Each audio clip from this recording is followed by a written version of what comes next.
এই মুহূর্তের সবচেয়ে গুরুত্বপূর্ণ খবর, বাংলাদেশের অন্তর্বর্তীকালীন সরকারের প্রধান উপদেষ্টা মোহাম্মদ ডক্টর ইউনূস আজ পদত্যাগ করবেন। ইতিমধ্যেই তিনি পদত্যাগপত্র তৈরি করেছেন।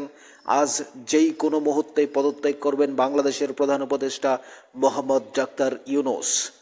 বাংলাদেশকে ধ্বংস করেছেন, আন্তর্জাতিকভাবে বাংলাদেশকে একেবারে কোণঠাসা করে দিয়েছেন, ভারতের সঙ্গে তাদের সম্পর্ক বিচ্ছিন্ন করেছেন। ভারতের সঙ্গে বাংলাদেশের যে যুদ্ধকালীন পরিস্থিতি তৈরি করেছেন, চীনে গিয়ে ভারতের বিরুদ্ধে তিনি কুৎসা রটিয়েছেন, নর্থ ইস্ট দখল করার বার্তা দিয়েছেন। বাংলাদেশের প্রতিটি মানুষ তার উপর ক্ষুব্ধ, বিরক্ত। তাই তিন বাহিনীর প্রধানের সঙ্গে মিটিং করেছেন।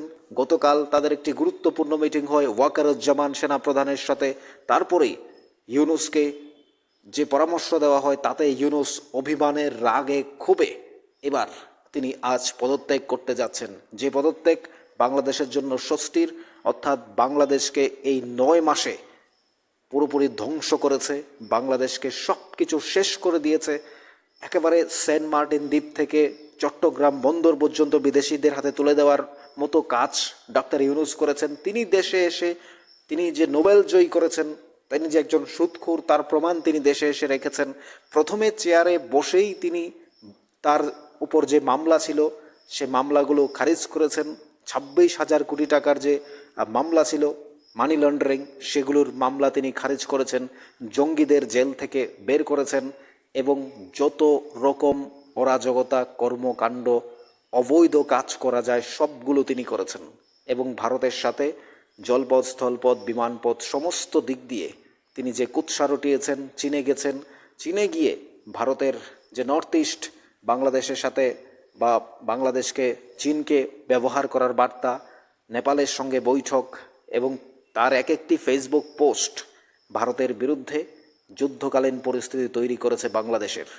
যে বাংলাদেশ ভারতের সাথে প্রতিবেশীদের এক গুরুত্বপূর্ণ সম্পর্ক ছিল, যে বাংলাদেশ 1971 সালে 1 কোটি শরণার্থীকে আশ্রয় দিয়ে বাংলাদেশের হয়ে যুদ্ধ করে, ভারতীয় সেনাবাহিনীরা যুদ্ধ করে যে বাংলাদেশকে পাকিস্তানের হাত থেকে মুক্ত করেছে, হাজার হাজার লক্ষ লক্ষ মা বোনদের ইজ্জত বাঁচিয়েছে, যে বাংলাদেশের হাত থেকে পাকিস্তানের সাথে যুদ্ধ করে বাংলাদেশকে স্বাধীন করেছে, সেই বাংলাদেশে এসে ডাক্তার ইউনূস সেই সম্পর্ক নষ্ট করেছে, ধ্বংস করেছে। সেই সমন্বয়ক বাচ্চাদের, অর্থাৎ স্কুল পড়ুয়াদের, কলেজ স্কুল পড়ুয়াদের এবং যুবক যুবতীদের একেবারে উৎসাহিত করেছে, 71-এর স্মৃতি মুছে দিয়েছে। বাংলাদেশের বঙ্গবন্ধু, তাদের শেখ মুজিবুর রহমান রাষ্ট্রপতির মুক্তি, অর্থাৎ বঙ্গবন্ধুর মূর্তি ভেঙেছে, বাংলাদেশের সমস্ত কিছু স্মৃতি বিজড়িত সমস্ত জায়গা ধ্বংস করেছে। সেই বাংলাদেশের মানুষ তাকে কি ক্ষমা করবে? আওয়ামী লীগকে নিষিদ্ধ করেছে সমস্ত জায়গা দিয়ে।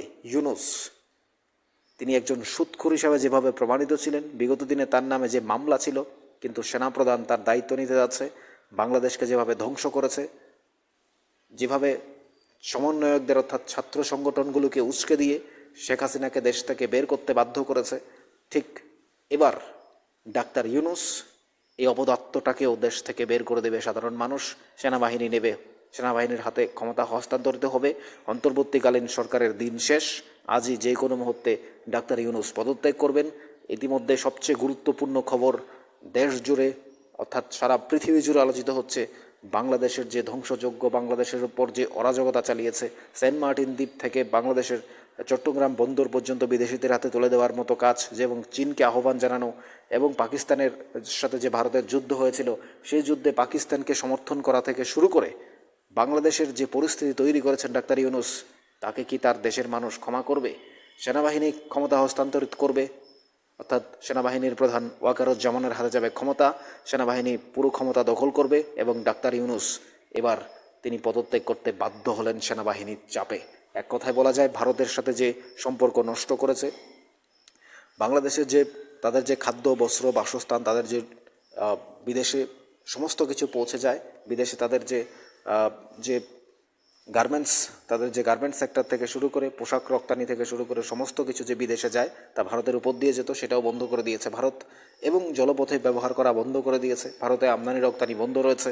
সমস্ত দিক দিয়ে বাংলাদেশকে চেপে ধরেছে ভারত। ডাক্তার ইউনূসের এক একটি পোস্ট ভারতকে বিপদে ফেলেছে, অর্থাৎ ভারতের উপর দিয়ে তিনি চাপ সৃষ্টি করতে চেয়েছিলেন, অর্থাৎ তিনি জানেন না ভারত থেকে তার দেশে কি পৌঁছায়। একেবারে একটি লুঙ্গি, যে লুঙ্গি পরে থাকে ডাক্তার ইউনূস, সেই লুঙ্গির সুতো পর্যন্ত ভারত থেকে পৌঁছায়। আর কি বলবো আপনাদের, ওষুধপত্র থেকে সমস্ত কিছু।